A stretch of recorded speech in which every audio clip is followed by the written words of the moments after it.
लेन then news channel में हम आपका स्वागत करते हैं। हमारे senior tax consultant Anil ji काला आज आपको विशेष जानकारी देने वाले हैं। हाँ, तो अनिल जी, आज आप क्या विषय पे लोगों को जानकारी दे रहे हैं? डियर फ्रेंड्स, आज जीएसटी लागू हुए 5 दिन हो गए हैं एवं जीएसटी के प्रावधानों के अंतर्गत, नियमों के अंतर्गत किस तरह से books of accounts and records maintain करना है, क्या क्या रिकॉर्ड्स मेंटेन करने हैं और उनको रिकॉर्ड्स को मेंटेन करने के लिए किस तरह की सावधानी हमें बरतनी है, ये आज हम आपको बताने वाले हैं। मैं अनिल काला लेन देन जीएसटी वीडियो में आपका स्वागत करता हूं। आज सबसे पहले जो मेरा सवाल है और उसका आंसर भी मैं ही दे रहा हूं कि बुक्स कहाँ रखनी चाहिए। इस पर जीएसटी के जो प्रावधान हैं, नियम हैं, उनके अंतर्गत आपने जो रजिस्ट्रेशन कराया है जीएसटीआईएन पोर्टल पे और जो रजिस्ट्रेशन सर्टिफिकेट में प्रिंसिपल पैलेस ऑफ बिजनेस आपने लिखा है, वहाँ आपकी बुक्स ऑफ अकाउंट्स रहनी चाहिए। और यदि आपने अपने ब्रांचों का भी रजिस्ट्रेशन कराया है, स्टेट के बाहर आपकी कोई ब्रांच है, ऑफिस है और वहाँ आपने जीएसटीआईएन नंबर लिया है, तो उससे रिलेवेंट रिकॉर्ड और बुक्स उसी प्लेस पे आपकी होनी चाहिए। इसके अलावा बुक्स ऑफ अकाउंट्स में क्या क्या बुक्स ऑफ अकाउंट्स और रिकॉर्ड्स होना चाहिए, मेरे हिसाब से जैसे आज हम यूजुअली मेंटेन करते आ रहे हैं, ledger cash books, bank account, purchase register, sales register, ये तो रखने ही हैं। वैसे तो आप सब अधिकतर जो करदाता होंगे वो टैली में अपना बुक्स ऑफ अकाउंट्स मेंटेन करेंगे, लेकिन उसके अलावा भी मैं आपको बताना चाह रहा हूँ कि क्या क्या रिकॉर्ड्स मेंटेन करने हैं। रजिस्टर ऑफ गुड्स प्रोड्यूस, ये मैन्युफैक्चरिंग जो एक्टिविटीज़ करेंगे उनको रखना है। परचेज रजिस्टर सभी एसएससी को रखना है। सेल्स रजिस्टर सभी एसएससी को रखना है। स्टॉक रजिस्टर सभी एसएससी को रखना है। इनपुट टैक्स क्रेडिट अवेल्ड, जो आप अवेल्ड करेंगे इनपुट टैक्स क्रेडिट, उसका अकाउंट्स आपको मेंटेन करना है। आउटपुट टैक्स लायबिलिटी का आपको अकाउंट्स मेंटेन करना है।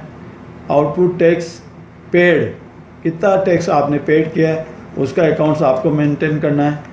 और अदर रिकॉर्ड्स, भारत सरकार जो कोई भी रिकॉर्ड्स किसी भी एसएससी के लिए आगे प्रिस्क्राइब करेगी, वो रिकॉर्ड आपको मेंटेन करना है। तो इस तरह से ये आपको अकाउंट्स मेंटेन करने हैं। और दूसरा ये बताना चाहता हूँ कि सबसे ज़्यादा जो सवाल आ रहा है वो ये आ रहा है कि बुक्स ऑफ अकाउंट्स कंप्यूटर पे मेंटेन करने हैं या मैनुअली मेंटेन कर रहे हैं। अभी तक मैं बहुत सारी सेमिनार्स में गया हूँ, मैंने अटेंड किए।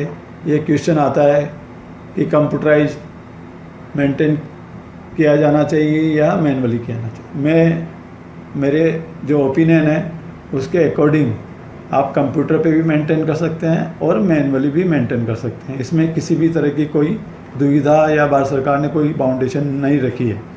यदि आप कंप्यूटर पे मेंटेन कर रहे हैं अपने बुक्स ऑफ अकाउंट्स, तो उसमें सबसे बड़ी बात जो आ रही है वो ये आ रही है कि आप कोई भी एंट्री आप डिलीट करते हैं या कोई एंट्री आप अल्टर्ड करते हैं, तो उसका अलग से आपको एक रिकॉर्ड रखना पड़ेगा।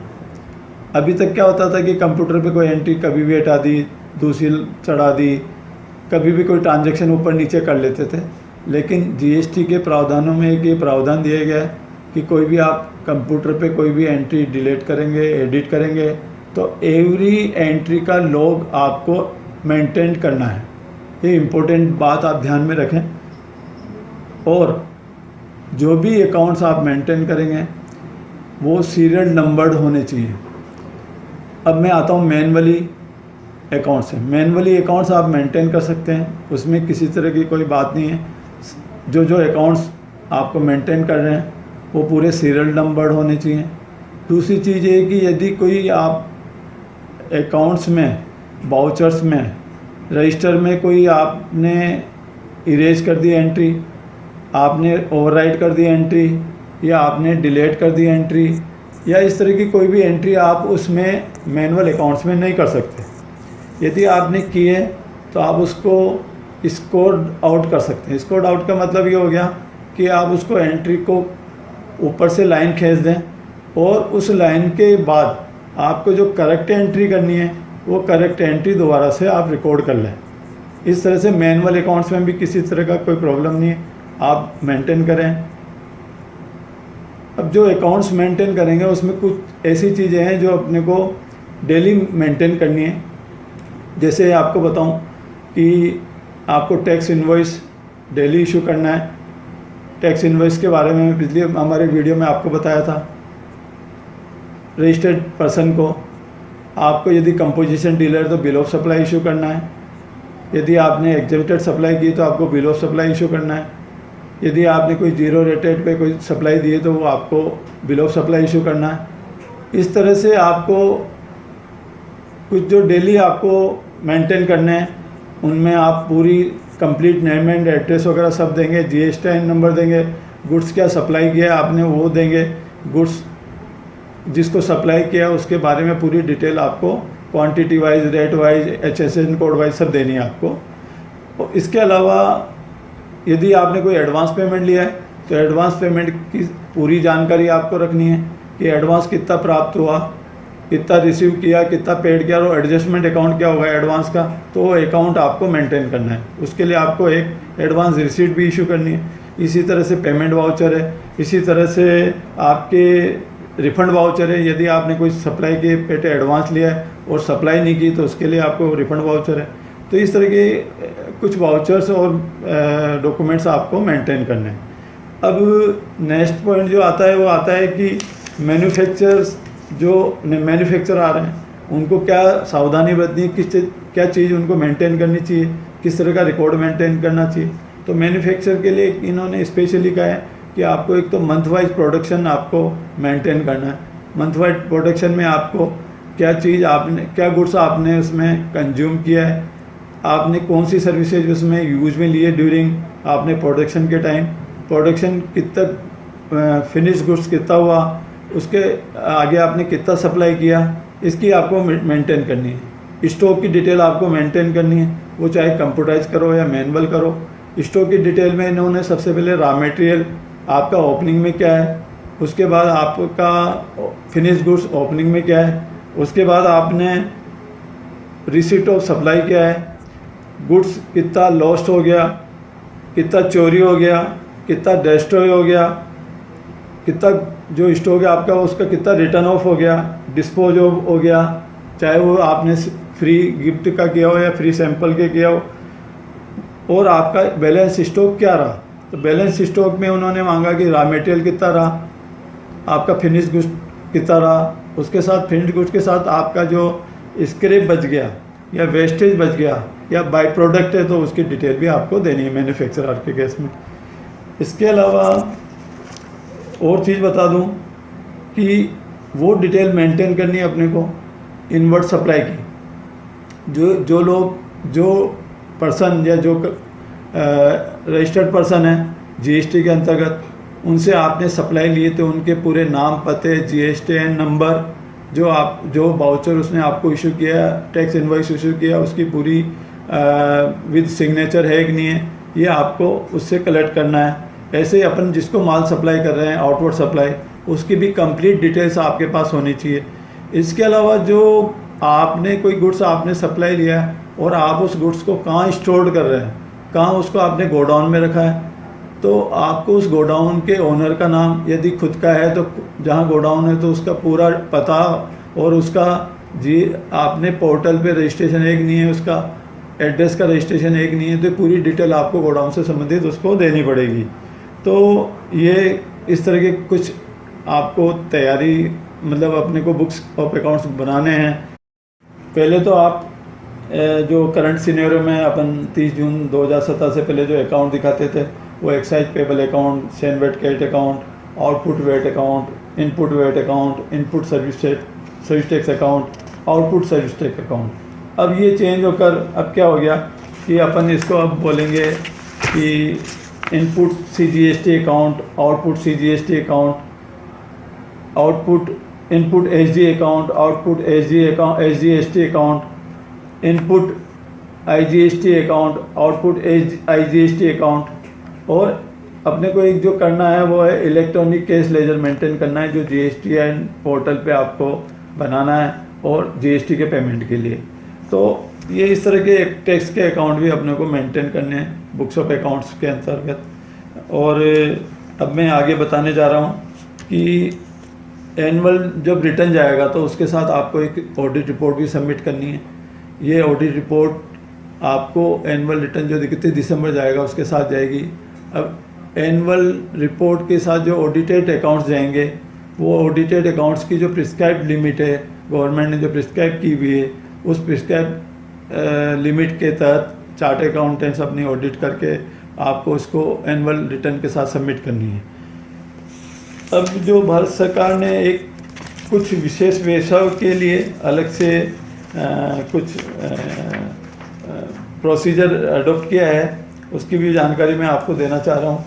इसके अंतर्गत ऐसे व्यवसायी या ऐसे ऑपरेटर जो वेयर हाउस के ओनर हैं, ऑपरेटर हैं, या ऐसे ट्रांसपोर्टर जो अनरजिस्टर्ड हैं, माहेश्वरी जी विशेष ध्यान दिलाना चाह रहा हूँ कि ऐसे ओनर और ऑपरेटर ऑफ गोडाउंस, जिनके गोडाउंस हैं या वेयर हाउस हैं या ट्रांसपोर्टर हैं, उसके लिए GST काउंसिल ने एक विशेष रूप से एनरोलमेंट का एक फॉर्म बनाया है, GST ENR 01। माहेश्वरी जी आप इसको अपने वीडियो में ऑनलाइन दिखा देना।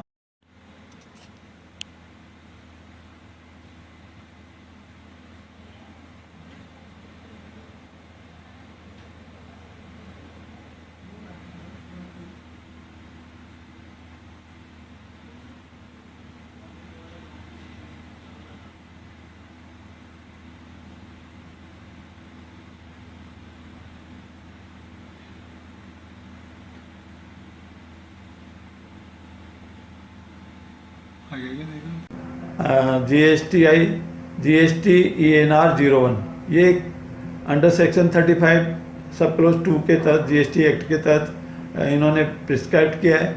इस फॉर्म को आपको GSTN पोर्टल पर पूरा फॉर्म भर के अपलोड करना है।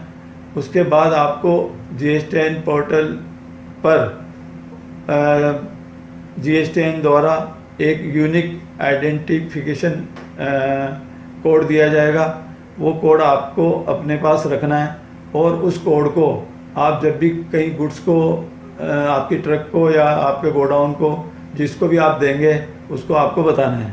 तो इसमें जो आपको विशेष रूप से ध्यान देने वाली बात है कि जो ओनर है गोडाउंस के, वेयर हाउस के जो ओनर हैं, ऑपरेटर हैं, उनको जो आपके गोडाउन के अंदर जहाँ जो गुड्स रखा है उसकी पूरी डिटेल मेंटेन करनी है आपको। उस डिटेल में विशेष रूप से किससे आपके पास माल आया है, कितनी क्वांटिटी में माल आया है, उसने आपके गोडाउन के अंदर उसने आपको GSTN नंबर दिए नहीं दिए, उसके बुक्स में उसने एंट्री तो ज़रूर की होगी, और उस गुड्स की पूरी डिटेल आपको अपने एक स्पेसिफिक रजिस्टर में मेंटेन करनी है।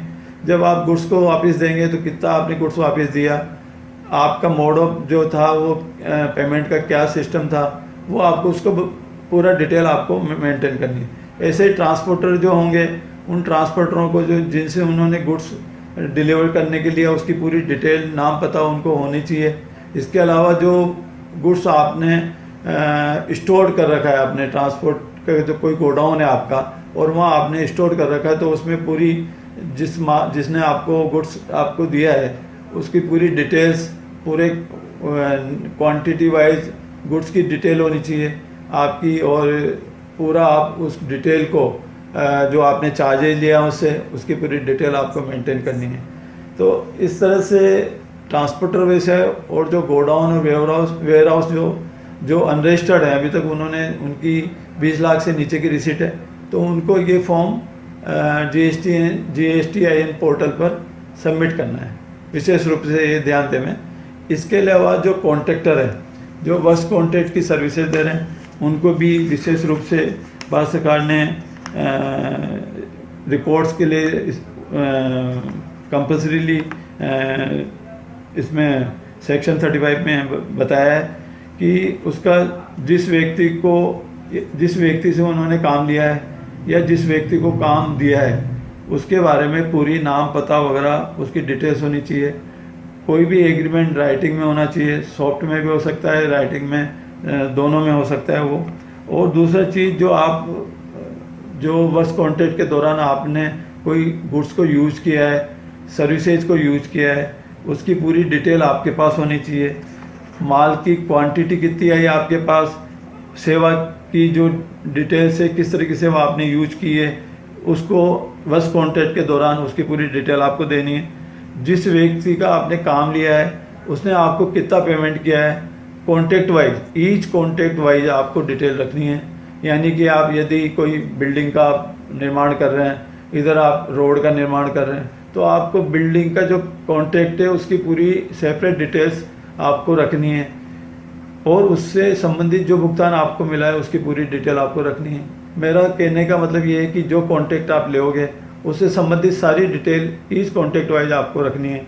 इसके अलावा जो आपको इनवर्ट सप्लाई दे रहे हैं, जिससे आपने गुड्स परचेज किया है और आउट इनपुट कैड आपको लेनी है मान लो उसकी, तो आपको उसकी पूरी GSTIN नंबर, HSN कोड, वो पूरी जानकारी आपको कॉन्ट्रैक्टर को रखनी है। तो ये books of accounts and records के बारे में मैंने बताया माहेश्वरी जी आपको। इसके अलावा यदि कुछ चीज़ ऐसी भी है जो पैनल प्रोविज़न बनाए हैं भारत सरकार ने, कि यदि आप आप books of accounts and records maintain नहीं कर पा रहे हैं, तो non maintenance of books of accounts की 10,000 की पेनल्टी GST प्रोविज़न के अंतर्गत रखी गई है। इसके अलावा भारत सरकार ने एक स्पेसिफिक क्लॉज भी बनाया कि आपको जब भी भारत सरकार के जो भी अधिकारी हैं, GST के जो वेरिफिकेशन के, जो स्क्रूटनी के जो अधिकारी हैं, जो भी आपसे डिमांड करेंगे डॉक्यूमेंट्स की, वो प्रोड्यूस आपको करना पड़ेगा। दूसरा, आपको पूरा बैकअप डेटा सॉफ्ट कॉपी में हो या मैनुअल हो, आपको रखना पड़ेगा। किसी भी कंप्यूटर डिवाइस में आप उसको जब भी वो मांगेंगे आपको देना पड़ेगा। तो आप उनकी जो भी रिकॉर्ड्स वो मांगते हैं आप उनको प्रोवाइड कराएंगे और आप उनको सेटिस्फाई करेंगे। तो मेरा सबसे पहला यही सबसे जो कहने का है कि बुक्स ऑफ अकाउंट्स मेंटेन करने में आप पूरी सावधानी बरतिए, रेगुलर मेंटेन कीजिए। हमने कितनी बार कई सेमिनारों में ये बताया है कि आप बुक्स ऑफ अकाउंट्स वीकली देखना शुरू कर दीजिए। जो ओनर हैं, अकाउंटेंट हैं, जो रजिस्टर्ड डीलर जो GST में रजिस्ट्रेशन हो गया है और वो उन्होंने अपने bill of supply, tax invoice और जारी करने शुरू कर दिए हैं, सेल्स की एंट्री डालने शुरू कर दिए। तो आप सब जो भी GST के अंतर्गत कवर हैं, तो वो अब डेली, वीकली आप अपने अकाउंट्स को ज़रूर देखें, उनकी एंट्रियों को ज़रूर देखें, सेल परचेज के वाउचर को ज़रूर देखें, टैक्स अकाउंट को ज़रूर देखें। जी, एक महत्वपूर्ण बात आप शायद बताना भूल गए। हमारे करदाता डीलर्स आपसे जानना चाहते हैं कि बुक्स ऑफ अकाउंट्स की समय सीमा क्या रहेगी, थोड़ा इसके बारे में स्पष्ट कीजिए। हाँ माहेश्वरी जी, ये इम्पोर्टेंट पॉइंट है कि बुक्स ऑफ अकाउंट्स का जो रखेंगे करदाता, वो कितने समय के लिए ज़रूरी है। इसमें जो प्रोविज़न दिया गया है उसमें कहा गया है कि आप जो बुक्स ऑफ अकाउंट्स रखोगे, वाउचर्स रखोगे, invoices, bill of supply, credit debit voucher, delivery challan, stock की डिटेल्स, इनवर्ड आउटवर्ड सप्लाई की डिटेल्स, वो आपको रखनी है। उसका जो समय सीमा दिया गया है वो जो ड्यू डेट होगी एनुअल रिटर्न की, जो आप एनुअल रिटर्न फाइल करेंगे, उसकी ड्यू डेट की सीमा से